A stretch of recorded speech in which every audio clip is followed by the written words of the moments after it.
Hello students, चलिए हम आज आपका काव्य का अगला चैप्टर स्टार्ट कर रहे हैं। यह दीप अकेला। इसमें भी कवि ने दो कविता दी है। पहली है यह दीप अकेला और दूसरा है मैंने देखा एक बूंद। ठीक, तो पहले हम यह दीप अकेला पढ़ रहे हैं। तो यह दीप अकेला में बेटा इस बारे में बताया है कवि ने कि अगर कोई भी चीज़ अकेली हो, ठीक, अकेली है, वो मूल्यवान है, उस गुणवान है, उसके अंदर बहुत ही काबिलियत है, लेकिन जब तक वो अकेला है उसका कोई महत्व नहीं होता। जब वह पंक्ति में शामिल हो जाता है, यानी कि समूह में शामिल हो जाता है या समाज में शामिल हो जाएगा, तभी उसकी सार्थकता सिद्ध होती है, सार्थकता बढ़ती है। तो यहाँ पे यही बात दीप के माध्यम से समझाई गई है। तो चलिए हम देखते हैं। यह दीप अकेला स्नेह भरा है, गर्व भरा बंद माता, पर इसको भी पंक्ति को दे दो। यह जन है गाता गीत जिन्हें फिर और कौन गाएगा, पन डुब्बा ये मोती सच्चे फिर कौन कृति लाएगा। यह समिधा ऐसी आग हठीला बिरला सुलगाएगा, यह अद्वितीय यह मेरा यह मैं स्वयं विसर्जित। यह दीप अकेला स्नेह भरा है, गर्व भरा मत माता, पर इसको भी पंक्ति को दे दो। ठीक है, अब चलिए हम देखते हैं कि यहाँ पे दीप के माध्यम से कवि ने समझाया है कि यह दीप अकेला स्नेह भरा, यानी कि ये जो दीपक है वो अकेला है और इसने यानी कि प्रेम से भरा हुआ है गर्व भरा मद माता, वो गर्व से और मस्ती में चूर है, अपने मद में चूर है, पर इसको भी पंक्ति को दे दो। यानी परंतु इसके अंदर सारे गुण है, यह अकेला है, स्नेह से भरा हुआ है, गर्व से भरा हुआ है तथा अपनी मद में चूर है, अपनी मस्ती में चूर है, परंतु इसको पंक्ति में दे दो, यानी कि जब दीपों के समूह में इसको दे दो।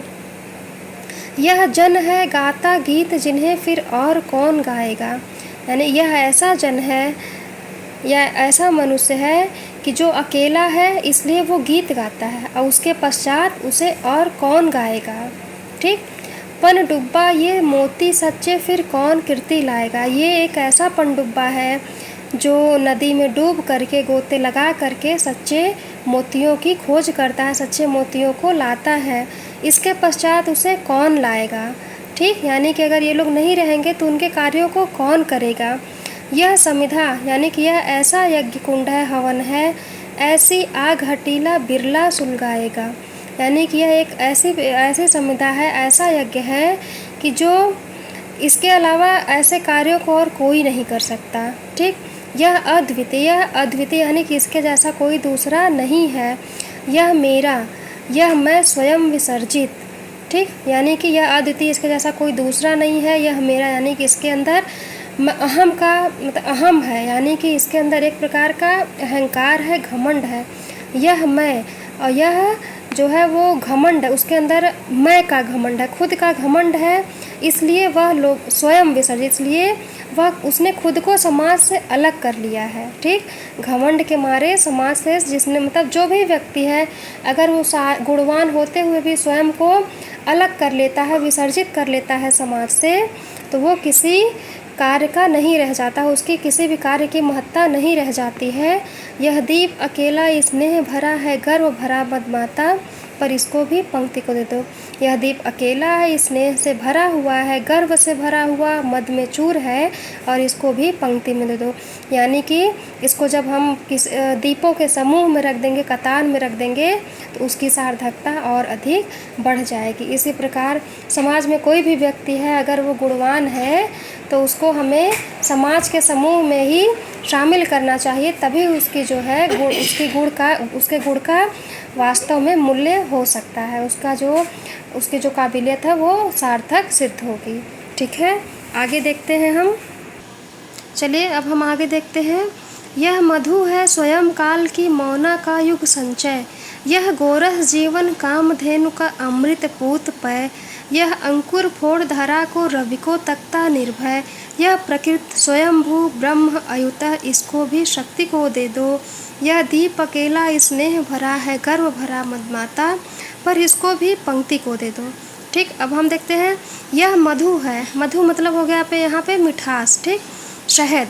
तो स्वयं काल की मौना का युग संचय, यानी कि ये एक ऐसे इस प्रकार का शहद है कि जो स्वयं ही काल की, यानी कि समय मतलब स्वयं स्वयं ही मतलब काल को शांत मन से समय को रोके हुए युगों युगों से संचय हो रहा है।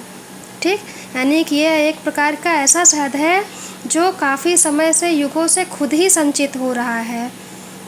यह गोरस यानी कि यह ऐसा दूध है जीवन कामधेनु का अमृत पूत पेय, जो जीवन में कामधेनु के अमृत के समान है। ठीक, यह अंकुर यानी कि यह उस प्रकार का बीज है फोड़ धरा को रवि को तकता निर्भय। यह उस प्रकार का बीज है कि जो स्वयं ही धरती को फोड़ करके उत्पन्न हुआ है और सूर्य को निर्भय होकर के ताक रहा है। यह प्रकृत स्वयंभू ब्रह्म अयुतः, इसको भी शक्ति को दे दो। यह ऐसी प्रकृति है कि जो स्वयं ही उत्पन्न हुआ है, स्वयंभू यानी कि स्वयं प्रकट होने वाला। यह ब्रह्मा है, ठीक, ब्रह्मा के समान है, इसको भी शक्ति को दे दो, यानी इसको भी शक्ति को समर्पित करो। यह दीप अकेला स्नेह भरा है गर्व भरा बंद माता, पर इसको भी पंक्ति को दे दो। यह दीप अकेला है, स्नेह से भरा हुआ है, गर्व से भरा हुआ है, मद में चूर है, इसको भी पंक्ति को दे दो।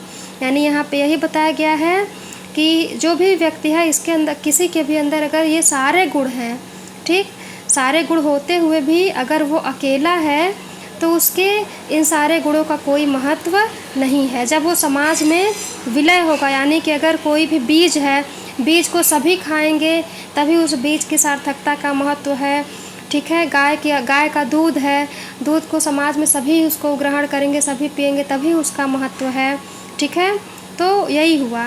प्रकृति है तो प्रकृति को भी भोगने के लिए सबका, मानव का, हर जाति का होना आवश्यक है।